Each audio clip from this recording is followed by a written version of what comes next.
Hello, hello, hello, hello, hello, hello, hello, hello, hello. Come on. Welcome to our next chapter that is capital gain. So in our DT 50 pages, this is our second chapter. So let's start. Quick revision. It will be in English. Okay. So first of all, capital gains के लिए you will have to understand what a capital asset is. Your definition is given in 214. You do not have to remember the section number. Now what does your capital asset includes? Your capital asset includes any property, whether movable or immovable. It will include any goldware, that is your utensils or anything made of gold. Next is your securities, that is your any share, any debentures, all of these are your securities. Any bullion is your gold bars. Any sculpture that is made by artist, jewelry, art that is made like you. Okay. Next is any painting, drawing, silver bars, silver coins, any virtual digital asset. This is an amendment for May 2023. So remember, this has been added to your capital asset definition. Virtual digital asset means your cryptocurrency, your NFT, that is your non-fungible token. So virtual digital asset and ULIP. This was added in a previous attempt amendment. That is a unit linked insurance policy. This we already studied in our first chapter. Okay, now what all does this not include? Remember, goldware is included, but silverware is not included. Okay, so silverware is not my capital asset, which means if I sell silverware, if it is not a capital asset only, there will be no capital gain. So there will be capital gain only and only if my capital asset is sold. So if it is not a capital asset itself, there will not be any capital gain. So silverware is not my capital asset. Any rural agricultural land is not my capital asset. Gold monetization scheme. So government had come up with a gold monetization scheme. So if you sell those, the units that you had acquired, that will not be a capital asset. Any personal movable property. Remember, personal movable property. What does this include? For example, you sold your own car. You sold your car on OLX. Now you will whatever gain or loss you have on this, it will not be a capital gain. Why? Because usually your personal movable assets are sold at a loss. So the government, if the government starts treating this as a capital asset, they will have to allow you loss. Suppose you bought a dining table and you are shifting to another city. You are selling this dining table. Of course, you will sell it at a loss. So the government does not want, the income tax department does not want ki boss you set up you, they don't want you to take this loss. That's why they have included your personal movable property as not a capital asset. Next is your raw material, because raw material comes in PGBP. Any stock in trade again comes in PGBP, and your gold deposit bonds. So these have been specifically exempted that these are not capital assets. That means on selling these, there will neither be capital gain, neither will there be a capital loss. Okay. Now next is, what are your types of capital assets? So basically they are divided into three types based on your time period as to when you sell them.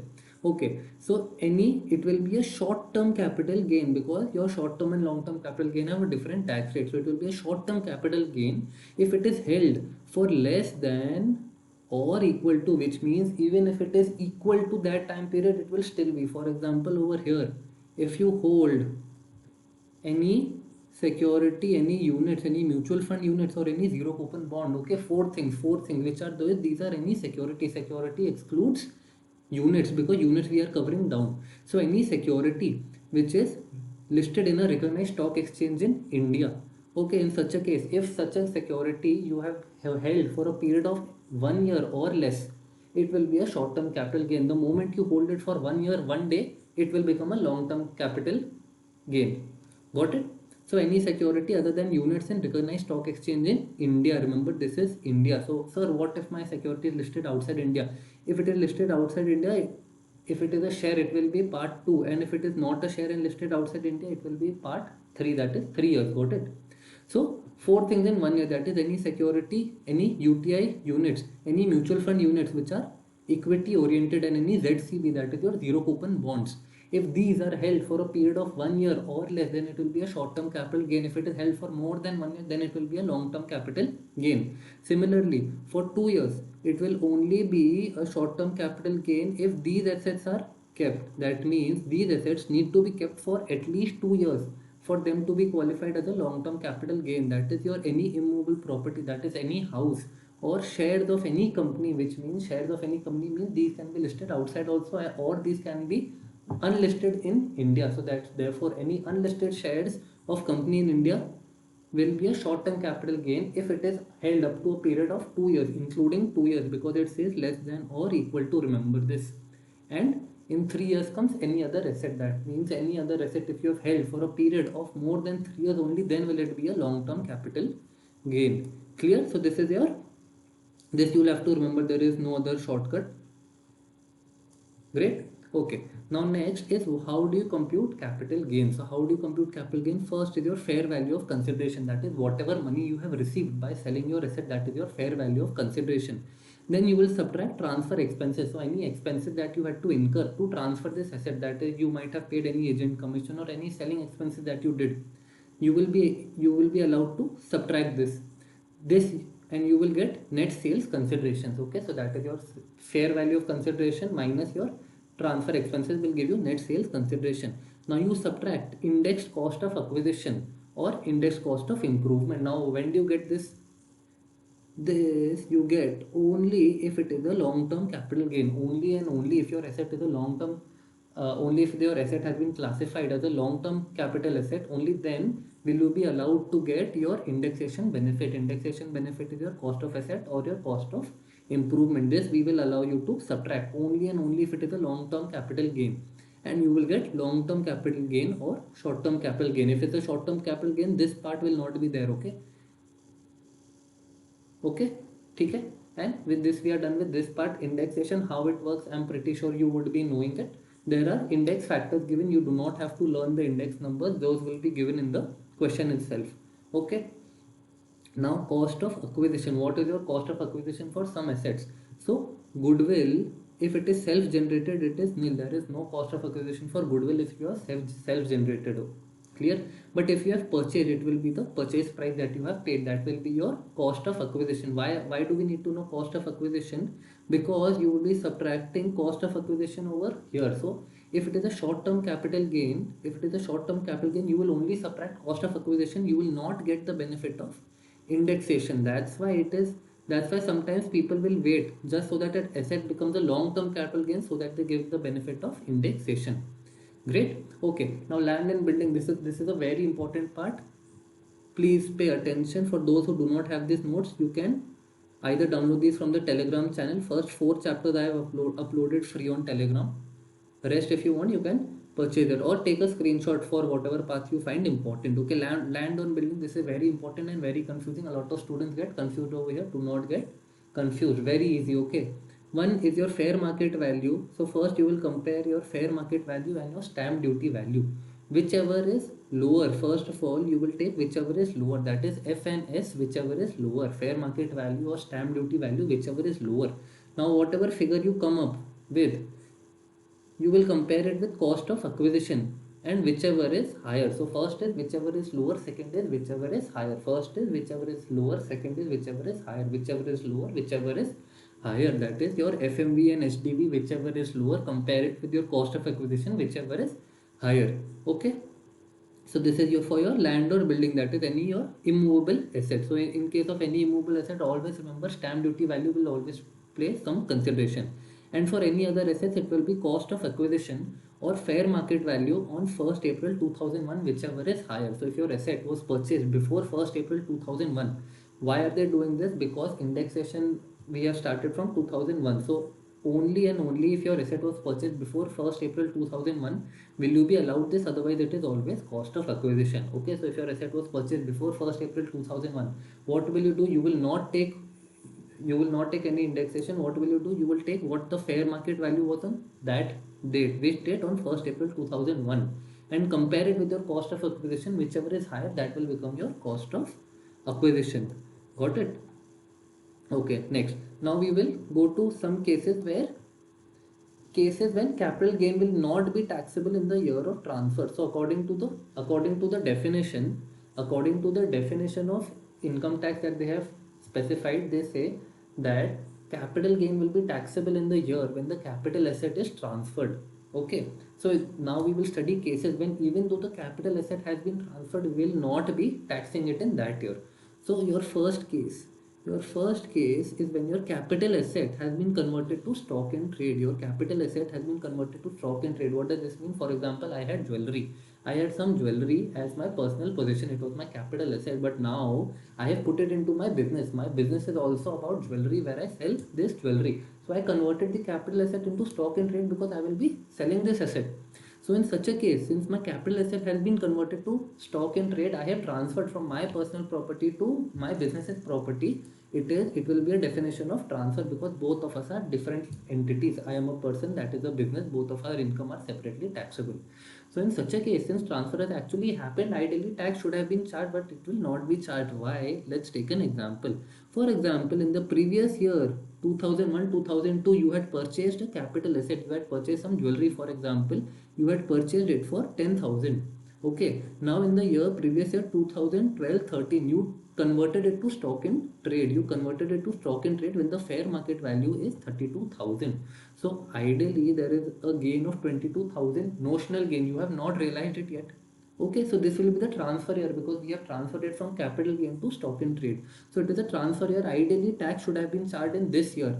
However, what does the section say that boss, since you have not sold it, you have only transferred it from one pocket to another pocket, since you do not have any gain, we will tax this only and only in the year when you actually sell this stock in trade. So we have already converted it to stock in trade, and when this stock in trade has been sold for how much? 50,000. This will be your tax year for both PGBP as well as capital gain. Remember, there are two incomes that you are getting since this has been converted to stock and trade from capital gain, from your capital asset.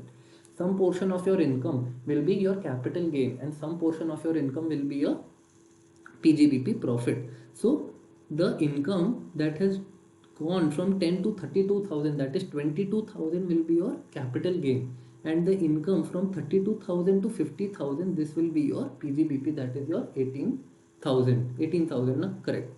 But CG and PGBP both will be taxable in previous year 22 23, that is when stock and trade is sold. So this is a very important example for when your capital gain will not be taxable in the year of transfer. It comes in the provisos.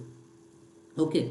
Now what is your SIT converted to capital asset? What if it was the other way around? Okay, remember, now it is a different way. Your PGBP asset, your PGBP stock in trade has now been converted to your capital asset, that is from business you are taking into your personal property. So let's take an example. Previous year 1 2, it was stock in trade, you purchased it for 10,000. Okay, got it? Okay.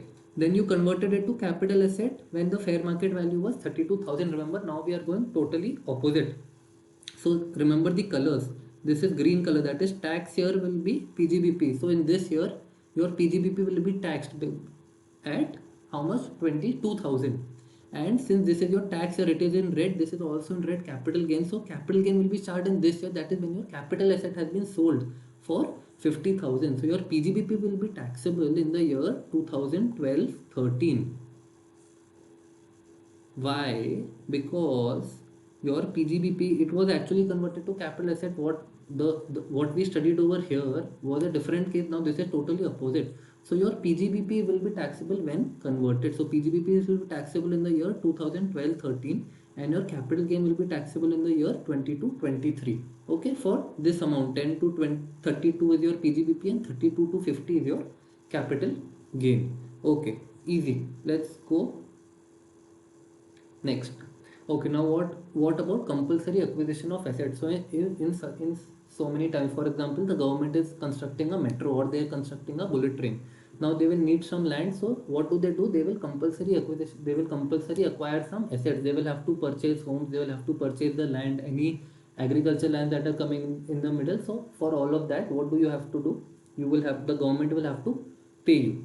Okay, rural agricultural land is not a capital asset itself, so there will be no capital gain in that case. But for other cases, for any road that you have to construct, so you will have to pass through a lot of houses. Any railway that you construct, government will have to purchase a lot of places. So in such a case, they will pay the owner.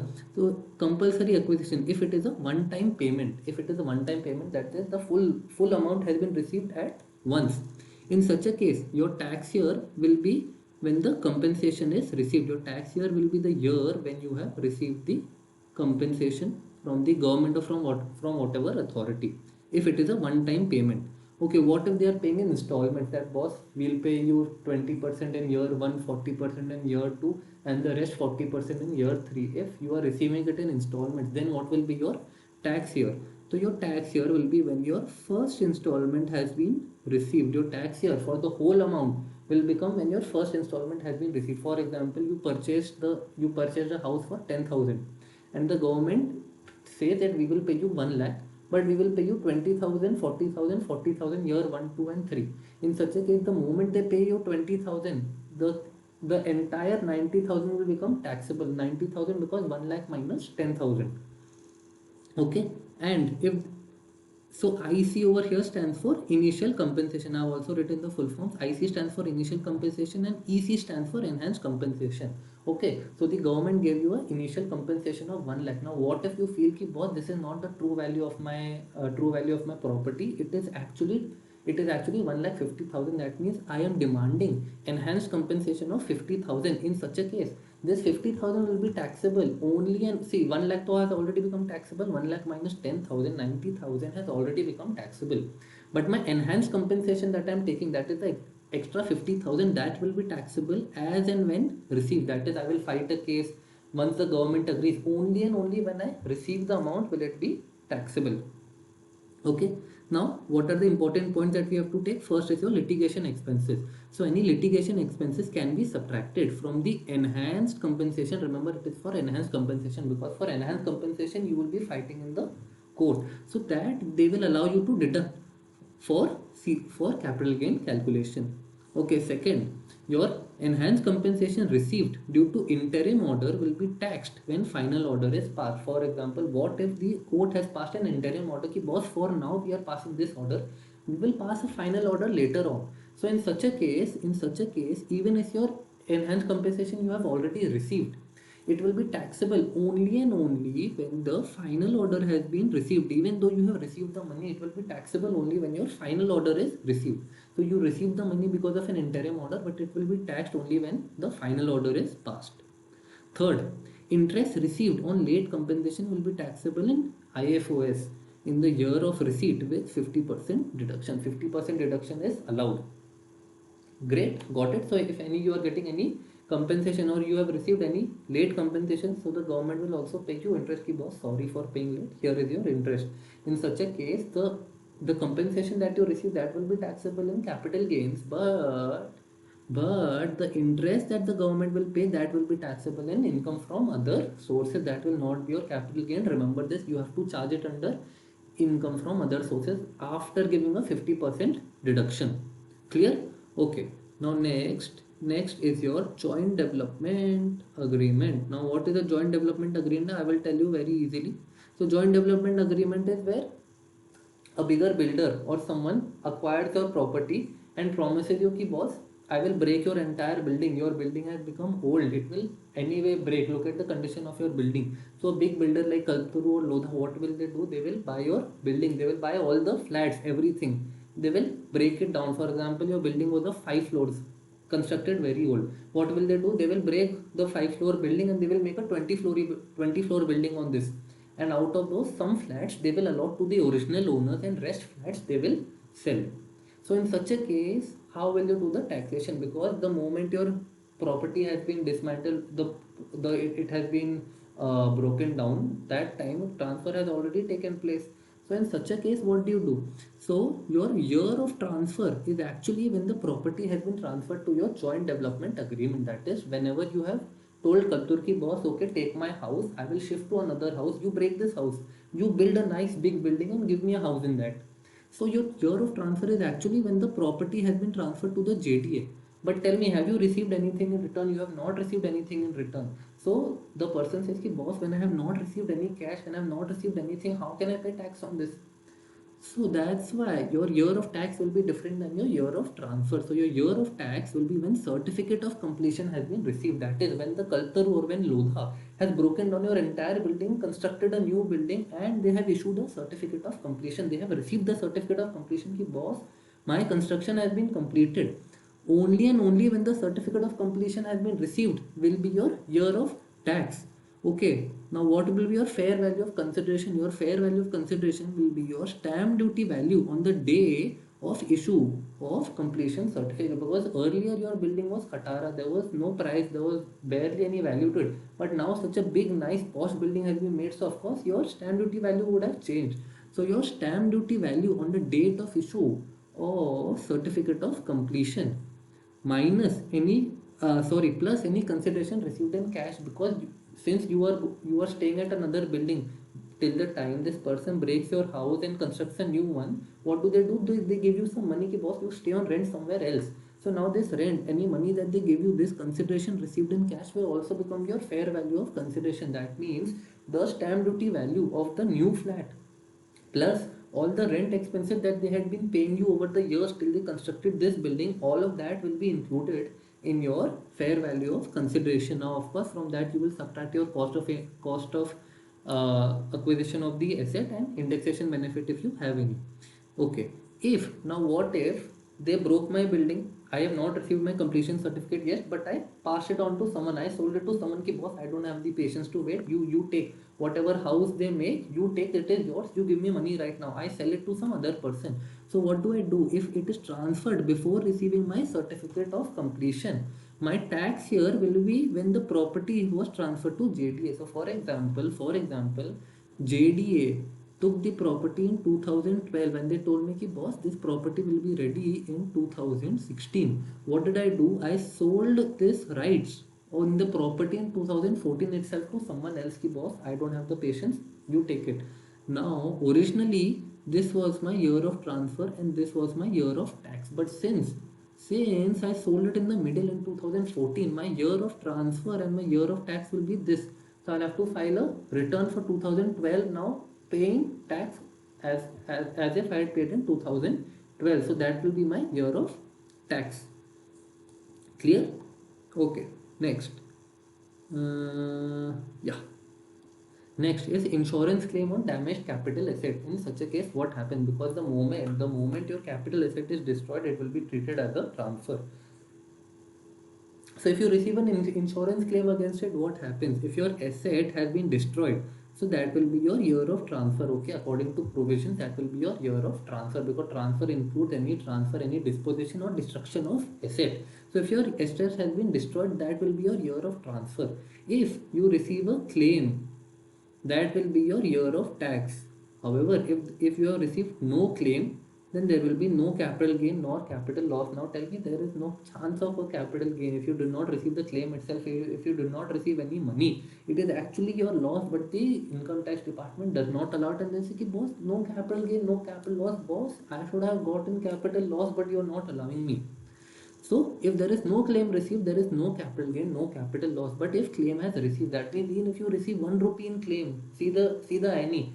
If suppose your asset was 1 crore, and if the insurance accepts a claim of even 1 rupee, you will be allowed to take a capital loss, because your claim, in case of an insurance claim, your cash or any cash that you receive, that will be considered as your fair value of consideration. That is whatever amount they transfer you, that will be considered as your fair value of consideration. So even if they transfer you 1 rupee, you can say fair value of consideration 1 rupee minus cost of acquisition 1 crore or whatever amount you had paid, and you can claim a loss. But the moment insurance had given 0 rupees, there will be no capital gain, no capital loss. So remember this. So whatever amount they give you, if it will be in cash, that will be your fair value of consideration. However, if insurance says ki boss, why take cash? You lost your asset, we will replace that asset for you. We will buy you a new asset, don't worry. So in such a case, if they buy you a new asset, my fair value of consideration will be the fair market value of that asset. That will be the fair value of consideration of my old asset, because my old asset has been destroyed. Okay, so now fair market value of my new asset will become the fair value of consideration of my old asset. Pause the video, understand the provision properly, and then move forward. Okay, so this is your fair value of consideration. Okay, now next is your 1037A, that is capital gain is exempt for transfer of asset for development of Amravati. Okay, so this was a new section included for development of Amravati. So what all things will be taxable? So what happens to develop Amravati? The government asks, "Ki, boss, we will need some land, we will need something." So all the people who gave their land, so the government wants to give them tax benefit, because what happens if people give them their land, their properties, and then the government taxes them also above it. So people are like, boss, I don't want to give you my property. So the government came up with something, that is when it will be exempt and when it will be taxable. So if any land and building has been transferred to the land pooling scheme, this land pooling scheme they have called it, so that they gather the assets, they gather the land, and they can develop the Amravati place properly.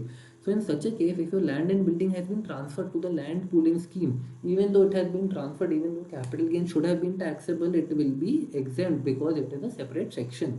Okay, if your land pooling ownership certificate, so what happens when this, once you give the land to the land pooling scheme, you will get a land pooling ownership certificate ki boss so and so person Dheer Modi has transferred this land to the land pooling scheme, this I will get a certificate.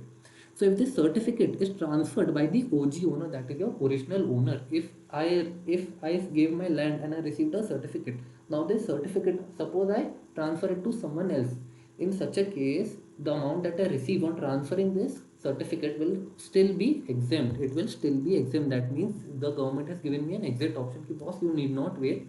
Thank you for giving your land. You can also transfer it to someone else. Someone else will wait, and the money that you receive will be exempt. So this will be OG owner, that is your original owner.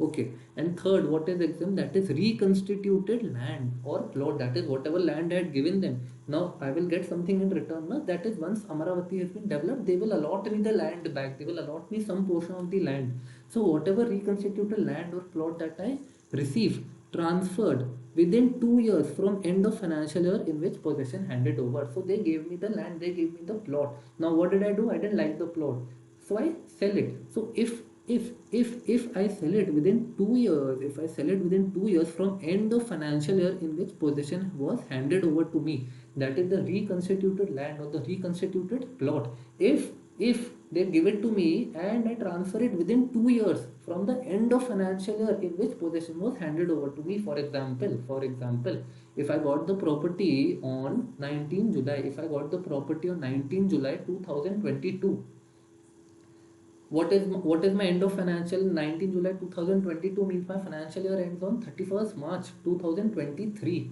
31st March 2023, 2 years from here, that is 31st March 2025. So if I transfer this reconstituted land till 31st March 2025, in such a case also it will be exempt. Whatever money I receive will be exempt. Okay, now what if I transfer it post 2 years? That is, what if I transfer it after this date? No. Then the government said, Ki, boss, we gave you ample time. We gave you 2 years to sell this asset if you didn't like it. Now, if you are selling it, that means you like the asset. You, whatever land we had given you, you liked it, and you sold it for a capital gain. You didn't sell it because you didn't like it. So if you sell it after 2 years, then it will be taxable. So if you sell it within 2 years, it will be exempt. If you sell it after 2 years, it will be taxable. Okay, now remember what we had studied. We had studied just 3 minutes ago that if the ownership certificate is transferred by my original owner, suppose Dheer gave it to Ritvik. So now that was exempt.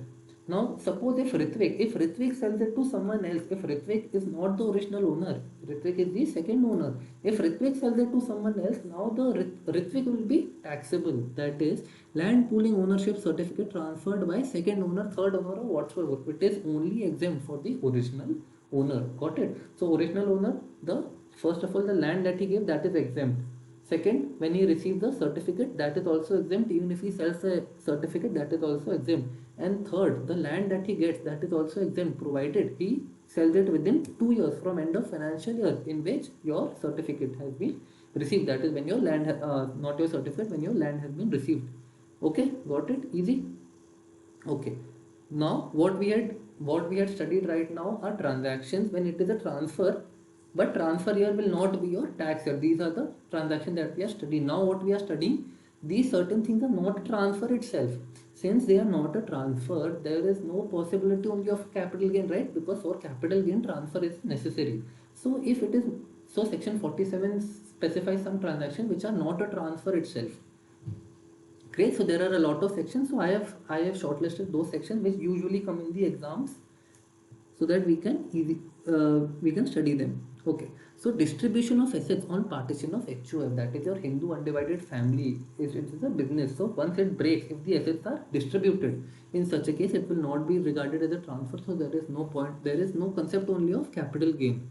Second, if a holding company transfers to a subsidiary company, arrows are both ways. This means either holding company transfers to subsidiary company or the subsidiary company transfers to the holding company. In both these ways, it will not be a transfer. Why will it not be a transfer? Because this subsidiary company is 100%. It is 100% subsidiary of holding company. That is, the holding company will have to own 100% of my subsidiary.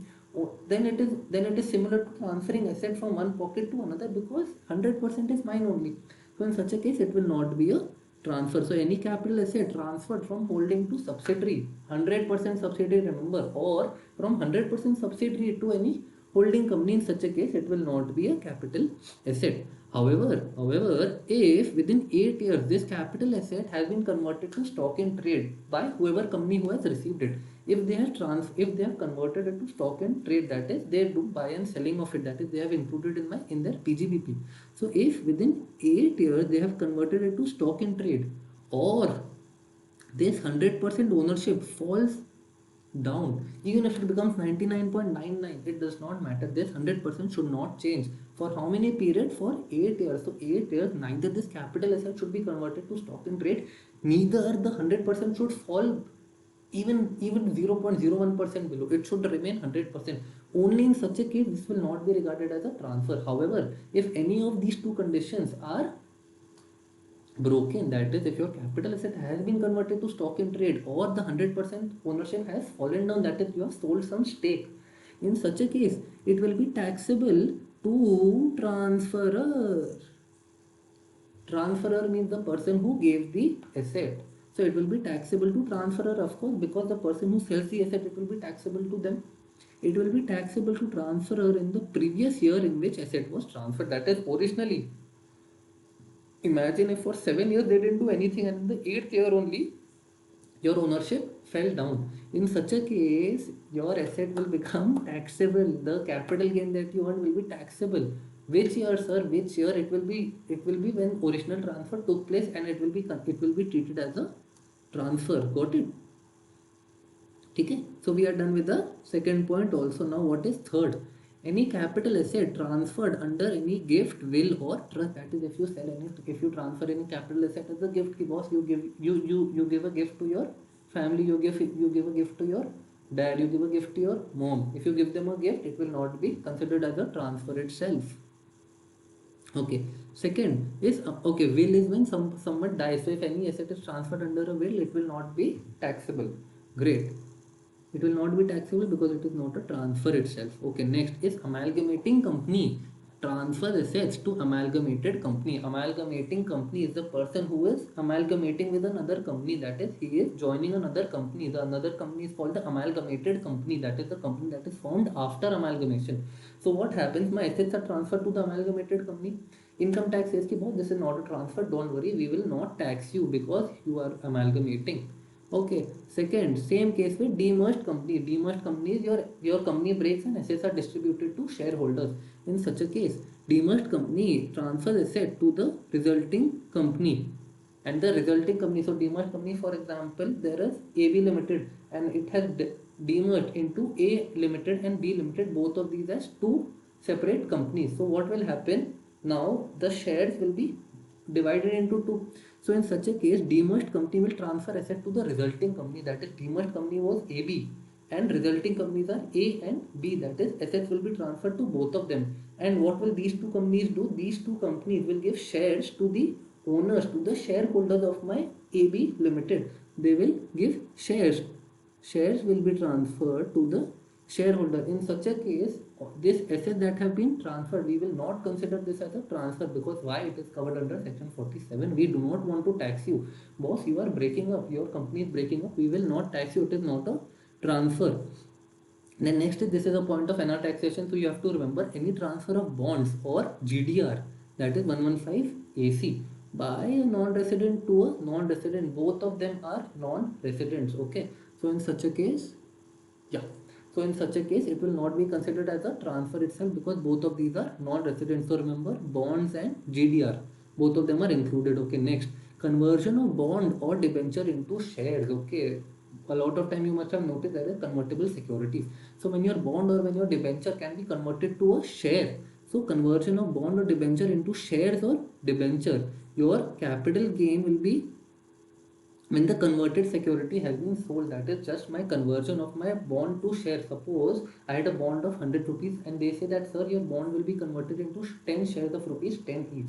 So now since my bond has been destroyed, it will, ideally it is a transfer, but since section 47 specifically says ki boss, this is not a transfer, this is only a conversion from bond to shares. So only and only when you, this bond has been broken down into shares, only when these shares are sold will it become a capital gain. That is only when the converted security is sold will it be capital gain. Acha, when will we get indexation? You will get indexation from starting, because only in case of shares you get indexation, in case of bond you do not get an indexation. So indexation will be from starting, that is when your original asset was purchased. Okay, now next, firm converted to company provided. So your firm, originally it was a firm, now your firm has been converted to a company. In such a case, some conditions have to be satisfied. Only in such a case, then your assets that have transferred from the firm to the company will be exempt. That is, they will not be considered as a transfer. Only and only if all assets and liabilities have been transferred. You cannot choose. 100% of your assets and liabilities have to be transferred. Second, same shareholder proportion as capital account. Since it was a firm, for example, we were two partners, A and B. A and B were partners in the ratio 60 and 40, 60% and 40%. So the shareholding that they have to have in the company, that also has to be in the ratio of 60/40, that is same shareholder proportion as their capital account. So whatever their capital account stood at, that will be the same proportion. And third are partners that were in the firm, now they are shareholders of the company, correct? Because owners of a firm are called partners. So these partners, which are now shareholders, have aggregate 50% of voting power in the company. Only and only when they have aggregate 50%, that is my original owner should have aggregate 50%, at least 50% voting power in the company. Only and only in such a case will I not regard this as a transfer, that is from a firm to a company. It should not be regarded as transfer provided these three conditions have been satisfied. Next is transfer of mutual fund units due to scheme merger. So what happens? A lot of time companies came up with a lot of different mutual fund schemes and they realized that boss, a lot of our schemes are similar. So what did they do? They merged schemes. That boss, you were in this scheme, we are putting you in this scheme because both of them are somewhat similar. We are merging these assets. So in such a case, what will they do? They will take your ownership of that mutual fund and give you another mutual fund ownership. So in such a case, this exchange that they are doing, this will not be regarded as a transfer. Got it? Okay. Now next is your 50B, that is slump sale. So you will have to solve definitely more questions on this. This is a very brief thing and there are also amendments on this in your last attempt. So 50B slump sale. Slump sale happens when you sell an entire undertaking.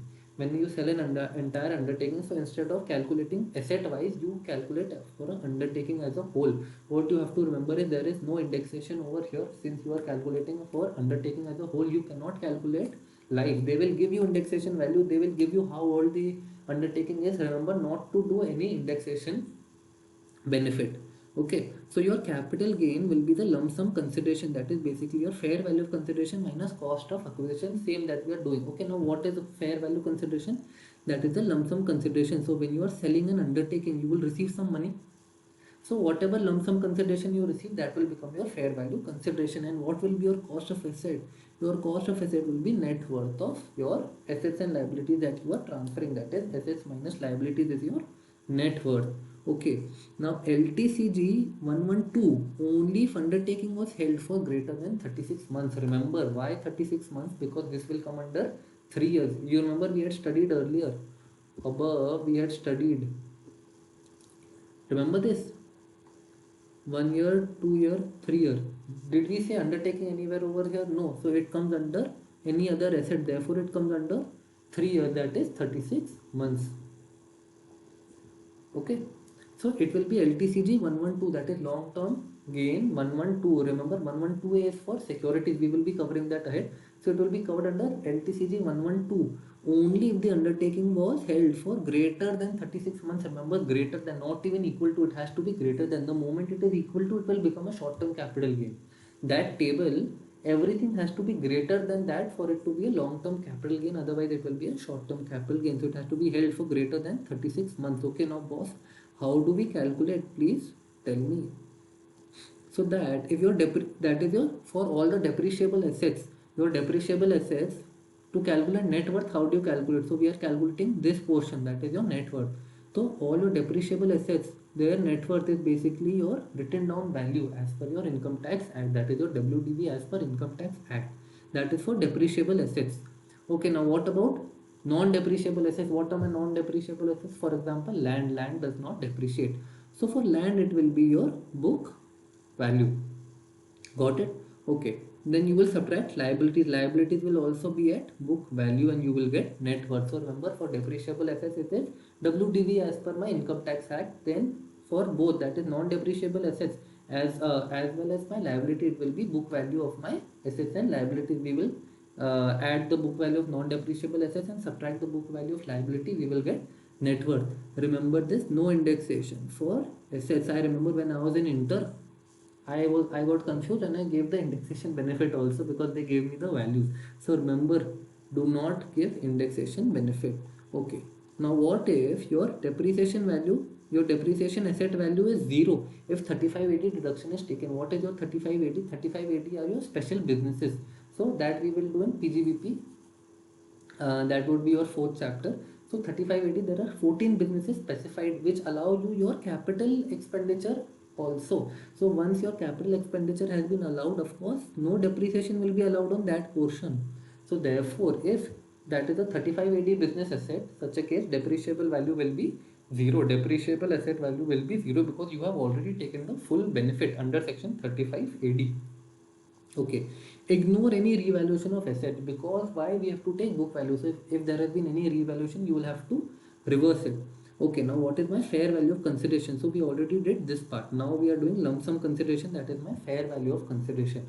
So my fair value of consideration will be fair market value of consideration, that is whatever amount I have received, either monetary or non-monetary, that the fair value. This is given under section 11 UAE. It will be preferable if the main book that you are using, whichever main book you are using, you study this section more in detail. So that is your fair market value of monetary plus non-monetary items that you have to add.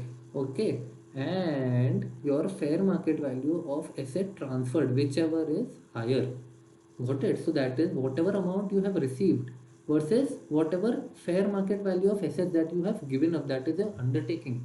So whichever is higher, that will be your fair value of consideration. Got it? So suppose the asset that you gave up, suppose the fair market value of those were rupees 100 and the fair market value of the consideration that you received is 80. So your fair value of consideration, even though you received only 80, your fair value of consideration will be 100 rupees. Clear? Got it. Okay. Now next is your advance money forfeited. Advance money forfeited. What does this mean, sir? Advance money forfeited is, for example, I am going to buy a asset. I want to buy a house in Mumbai. Now that house is worth 4 crore rupees. Now 4 crore rupees house I have to buy. So what will I do? I will not pay the full 4 crore rupees right now. I will pay some 5,000. I'll pay some 10,000 rupees to book the flight. Ki boss, I am serious about this house. Please keep this for me while I am arranging for funds. So take this 10,000 as advance money. You keep it with you and subtract it from the 4 crore when I will pay you later. Now what if this 10,000 I paid that person and I never came back? I told him ki no boss, I don't want to buy. You please give me my 10,000 back. And that person says, no, I booked this house for you. I kept it vacant for you. Now this amount I am not giving it back to you. So this 10,000 rupees that he has received, that is the owner of the flat, the 10,000 rupees he received, how will this be taxable? Will it be taxable under capital gain? Will it be taxable under IFRS? How will this be taxable? So if this money was paid, if he received this money before 1st April 2014, remember 1st April 2014, if he received this money 1st April 2014, you will have to subtract this amount from your cost of acquisition, that is before indexation. So that person is getting double jhatka. First of all, it will be subtracted from your cost of acquisition, and that too before indexation, not that your house की first cost of acquisition, then you will increase the value by indexation and then subtract. No. Your cost of acquisition of asset, then you will subtract the advance money forfeited, that is the person that who gave you the amount, the 10,000 rupees, you will subtract that, and now whatever amount you are left with, that you will get indexation. So this was not fair. This was not fair and people revolted against this. So what did we do? After 1st April 2014, after 1st April 2014, if anything this happens, if you get any advance money, this is taxable under IFOS 56 to 9. This is a more logical method, because of course, how can you subtract it from my cost of asset without giving my cost of indexation? It is not correct. So therefore they said ki boss, this is not your income from asset, this is your income from other sources. So this is taxed under 56 to 9. 56 to 9 under IFOS. What date? 1st April 2014. So if it is after 1st April 2014, it will be under IFOS. And if any previous owner received any advance money, that should not be deducted. What does this mean? For example, the house that you got it as a gift. Now the gift, you know that when you receive an asset as a gift from a previous owner, your cost, your period of indexation, everything will be considered from the previous owner itself. Suppose the previous owner had held it for 10 years, period of holding for you will also be 10 years. Suppose the previous owner had purchased it for 1000, the cost of asset for you will also be 1000. So if the previous owner had received any advanced money which was forfeited, you do not have to subtract this. That is the benefit that income tax has given you, that is everything of previous owner. But if he received any advance money forfeited, he received it, he did not give it to you, no? So the person SSC says, sir, why should I subtract it? I never got that money. The money he got, he kept. I only got the asset, so I am not subtracting it. So if it is received by previous owner, it should not be deducted. Okay, and now we are coming to the main part of your capital gain, that is your 112A, 11A and 112, that is your LTCG, securities, short-term capital gain and LTCG. Okay, so here very carefully, 112A, your section 112A, you will have to remember the sections over here. Okay, there is no other way. For 112A is LTCG at 10%. 112A is LTCG at 10% only on excess of 1 lakh. Only and only when your long-term capital gain is more than 1 lakh. Suppose your long-term capital gain is of 1,50,000 under section 112A. Only 50,000 will be taxable at 10%. 1 lakh you can straight away deduct. It will not be taxable. Okay.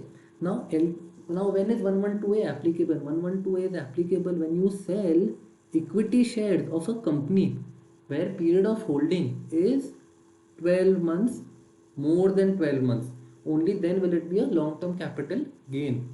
If any unit of equity oriented fund you sell after holding for more than 12 months, will it be long-term capital gain? Where am I getting this 12 months from? Remember, that is the upper table. If you don't remember, scroll through, you will find that. So any equity shares of a company, period of holding 1 year. Unit of equity oriented fund, this is among these four. Okay, so this is also 12 months. And unit of business trust, since we did not see it anywhere in the table, this will come in the other assets, that is my 3 years. So only and only if I've held these for more than 12 months, more than 12 months or more than 36 months, will LTCJ 112A be applicable. LTCJ 112A applicable 10% above excess of 1 lakh. Okay, now what do you have to do? You will get this only if you have paid your STT. Okay, so only and only if you have paid your STT. Now what do you have to do?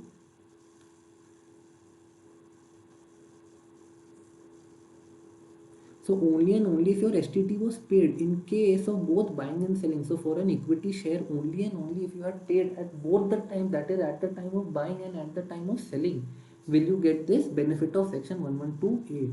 However, for both of these, STT only needs to be paid on the time of selling. That means even if at the time of purchasing, even if you are not paid STT, it is okay. So this is a point to remember. This has to be paid on both at the time of buying and selling, and this has to be paid only at the time of selling. So you will get the benefit of 112A. 112A are three assets. Which of these?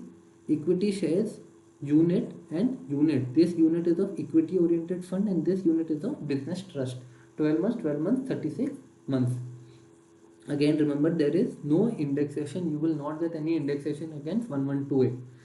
87A rebate will also be not allowed. 87A rebate is which rebate? If you remember, we have already studied that is your when your income is up to 5 lakhs, so that is 12,500 or 100% of tax payable. This will not be applicable. So your 112A income, you will not get any rebate. You will have to pay tax on it, and there is no indexation. Now, what will be my cost of acquisition of security if it is acquired before 1st February 2018? Now, why is this date important? Because earlier it was not taxable at all. But Nirmala Sitaram came, made an amendment and said ki boss, any capital gains that you had as on 1st Feb 2018, I will not charge you for it. As on 1st Feb 2018, any capital gains that you had, I will not charge you for it. Any capital gains that you get after 1st Feb 2018, will this tax be applicable at 10%. So now how do you calculate? That is your FMV, that is your fair market value as on 31st Jan 2018. You calculate what was my securities, what was my equity shares, or any of these three funds, what was my fair market value as on 31st March 2018. You write that down. Then you take what was your fair value of consideration, that is when you have sold. Even if you sell it after 2018, it is okay. So fair value of consideration you write down. Now whichever is lower, that amount will come here. Okay, so first is both these f's. Remember, if you forget frequently, I will tell you a trick to remember. So both of these are f. So first whichever f, now f means fail. So fail means you have received any low marks. Okay, so FMV or FVOC, whichever is lower. F for fail, so therefore marks have been reduced. Okay, so that is whichever is lower. Now whatever amount you get, you will compare it with cost of acquisition, and cost of acquisition whichever is higher. Got it? So this means C means clear. So you cleared the paper. If you cleared the paper means you scored higher.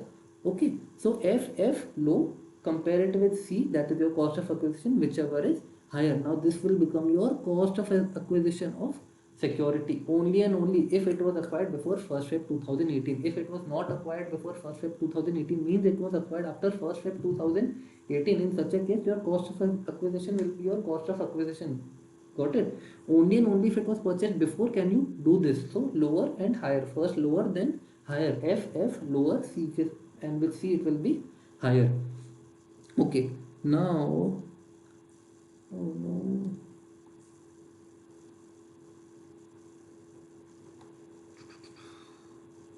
great. So we are finishing with this chapter only. So now this 2018, what do they say? That it should be listed at the time of sale and 31st Jan 2018. The security that you are selling, the equity share or unit that you are selling, it should be listed at both the time, that is your time of sale and 31st Jan 2018.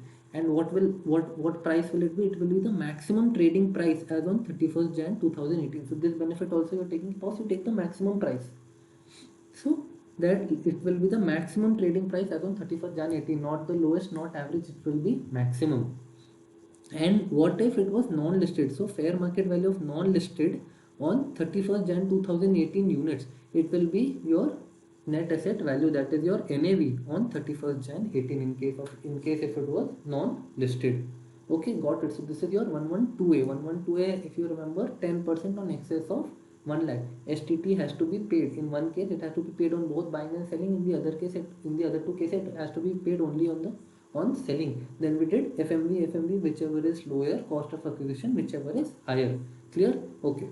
Now 11A, STCG 15% is also a special section. Both these sections that have 11A and 112, these are special sections. Okay. So your STCG otherwise is taxable at slab rate. If you know, there is no special tax rate. So STCG will be taxed at 15% if it is the same securities. Got it? If you see, it is same equity share, unit, 36 months, everything. Okay, so STT has to be paid on the time of selling. That is your section 112A. Only and only if these are your three assets and these three securities on which STT has been paid, and they have been held for either 12 months or less, or 12 months or less, or 36 months or less. Remember, over here it was greater than 36 months, greater than 12 months, greater than 12 months. Over here it is 12 months or less, 12 months or less, 36 months or less. In such a case, section 11A STCG at the rate 15% will be applicable. Now what is the benefit? Over here, it is taxed at 15%, while in this section it is only taxed at 10%. Over here you get a benefit of 1 lakh. Over here there is no benefit of 1 lakh, straight it will be taxable. Okay, now sale of unlisted share will always be capital gain. It will never be PGBP. Even if it is a stock in trade, if it is unlisted share, it will be capital gain. Derivative options are always PGBP. Derivative is when you play in your stock option, that is your PGBP. And all other STCG are taxable at normal rate. Remember I told you STCG will be taxable at normal rate only and only until and unless if it is these three will it be taxable at special rate. Got it? So that is your 15%. Okay. Now coming to LTCG 112 20%, that is long term capital gains other than these special assets. In such a case, they will be taxable under section 112 at 20%. For listed securities other than units and ZCB, SSC can pay tax either of the two options. So they give you two options. Either we will give you indexation, either we will give you indexation and tax you at 20%, or we will not give you indexation and tax you at 10%. So SSC has this option if it is not these three assets. Got it? So in such a case, it will be taxable under LTCG 112 at 20%. So remember 10%, 15% and 20%. 10%, 15%, 20%. 10%, 15%, 20%. Now this is a summary that I've given under section 112A, 11A and 112. So basic exemption utilize only for 112A. 112A is your LTCG. Only residents are allowed to utilize. Green means allowed. That means for this both are allowed. But for 112 only residents will be allowed. Chapter 6 deductions, nobody is allowed. Got it? And for rebate under section 87A, 112 is not allowed, as we had studied over here. 87A rebate is not allowed. However, for the other two, it is allowed to everybody. Okay, so remember 112A basic exemption only residents can utilize. That is, if you have any basic exemption left and your 112A income is also left, you will be able to set it off, but only if you are a resident of India. That is, non-residents will not be allowed. Yeah, okay. So next is a small note that we have to see. So there will be no indexation benefit. There will be no indexation benefit. There will be no indexation benefit on bonds and debenture, except if they are capital indexed or sovereign gold bond. In this case, you will get a indexation benefit. Otherwise, there is no indexation benefit also. Okay. STT, that is your STT, it will not be allowed to be added to cost. You cannot add it to cost. Neither will we allow you to subtract it from your fair value of consideration. That is an expense you have to pay. Income tax will give you no deduction of it. Clear? Okay. Now coming to next is capital gains on transfer of shares or debentures by a non-resident. So what happened? Non-residents, when they are transacting in foreign currency, they had two risks. One is your, of course, capital gain that they are earning, and second is the amount that they have to either gain or lose due to exchange in due to fluctuation in foreign exchange prices. So it is applicable when purchase is done in foreign currency. So only and only when purchase and sale has been done in foreign currency when will this be applicable. So what will you do? You will convert from INR to foreign currency. Your cost of acquisition. So because we want to remove, they say कि boss, the change in the tax, the change in the exchange rate, that is not a capital gain. My capital gain is only what I have earned from the security. So only tax me on that. So what do you have to do when purchase has been done in foreign currency and selling is in Indian currency? So in such a case, you will convert the sale price from INR to the foreign currency. That is, your cost of acquisition will be average of TTBR and TTSR. That is your telegraphic transfer buying rate and telegraphic transfer selling rate. So it will be average of this on the date of acquisition. That will be for your cost of acquisition. For your fair value of consideration minus expenses, that is your net fair value of consideration or net consideration, we will again take average of TTBR and TTSR on the date of transfer. And for capital gain calculation, you will take only TTBR. Remember over here it is not average, it is only TTBR, that is your buying rate. So TTBR on the date of transfer for calculation of, and over here also indexation benefit is not available. Clear? So this is only for NR. Only when you do question will you understand what this means.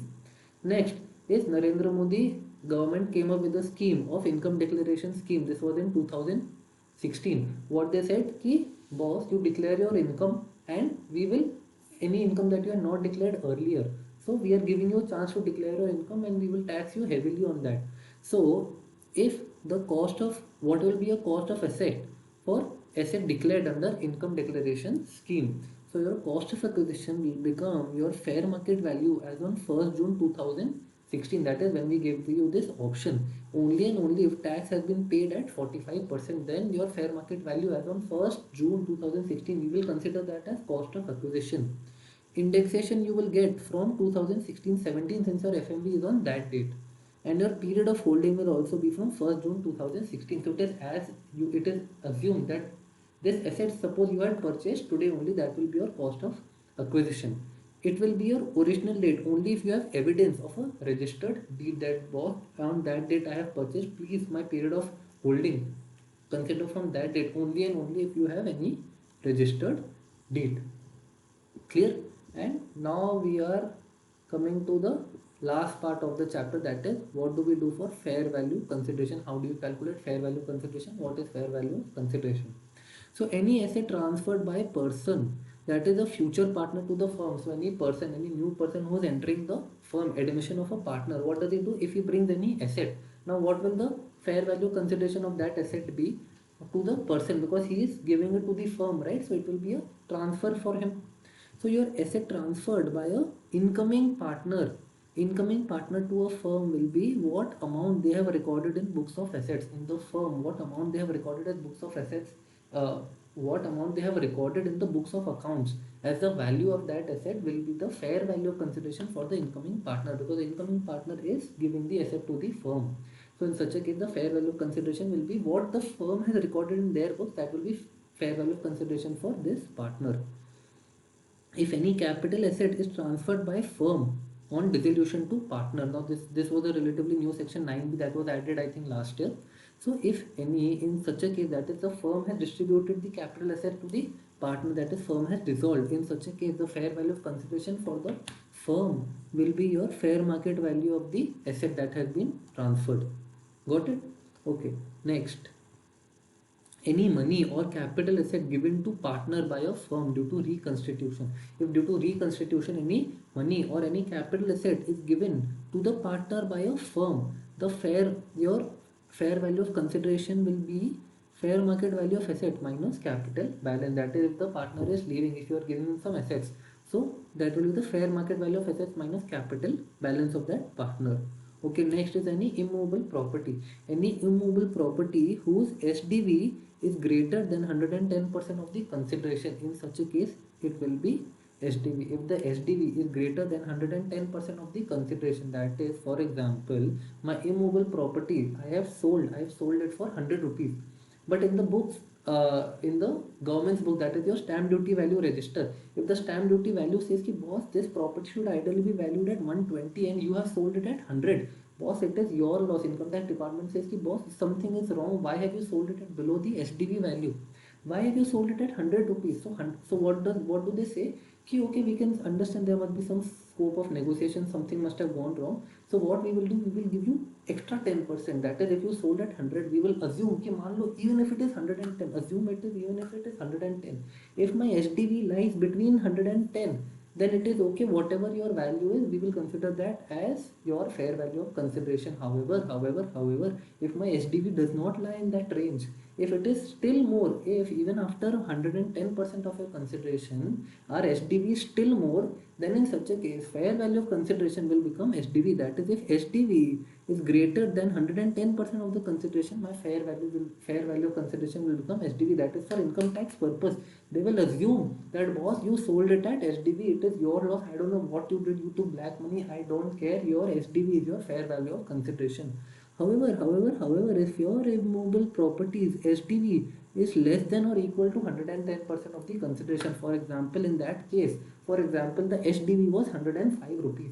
So I sold it at 100, my SDV is 105 and 110% of my consideration becomes 110. So if my SDV is within this range, in such a case, my fair value of consideration will be my consideration amount that I am saying, that is, my fair value consideration will actually be consideration. So even though my SDV is more than my consideration, but it is within the 110% range, That means ki boss, it is very close by, and so in such a case they will assume ki boss, whatever consideration you are saying, it is correct.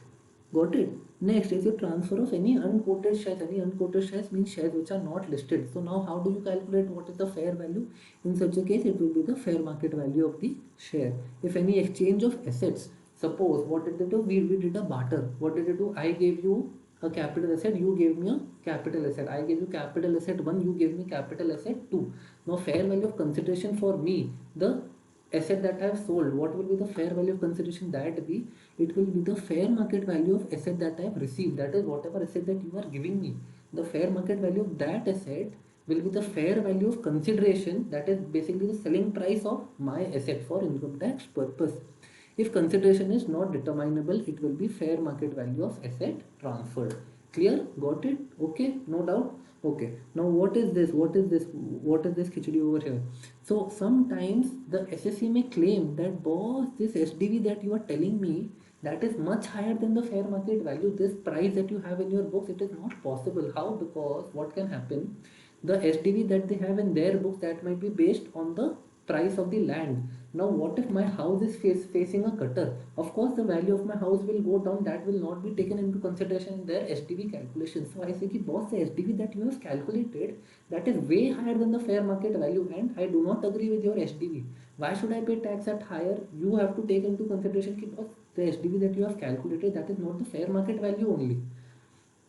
So we will put an application to the valuation officer, and the valuation officer will particularly determine what your fair market value is. If the valuation officer determines the fair market value which is even greater than the SDV, that means the example that we had done, our consideration was 100, SDV was let's say, let's make it 120. Suppose your SDV was 120. Okay, so now this exceeds the 110% that we have calculated. So now what if, okay, I'll write it properly so that you don't get confused. So your SDV is 120. Now what if the fair market value that the person has calculated, that the valuation officer has calculated, for example, he calculates it as 140, that boss, it is my fair market value is even greater than SDV. So what are the SSCs? Okay, sorry. The fair value of consideration will be SDV only. This will only be the fair value of consideration, not my FMV. Even though they have calculated 140, my SDV only will be my fair value of consideration. Okay, this was case number 1. What if your consideration, your FMV is more than your consideration but less than your SDV? That is, what if your FMV over here, instead of 140, what if it was 115?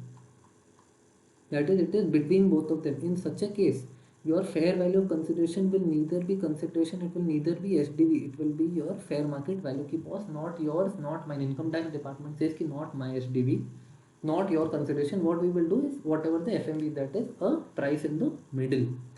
Okay, and third is when your FMV is less than your consideration, that is the person agrees, that they say ki boss, yeah, actually the FMV is only 90, you got a good deal, very nice, you did it for 100 rupees.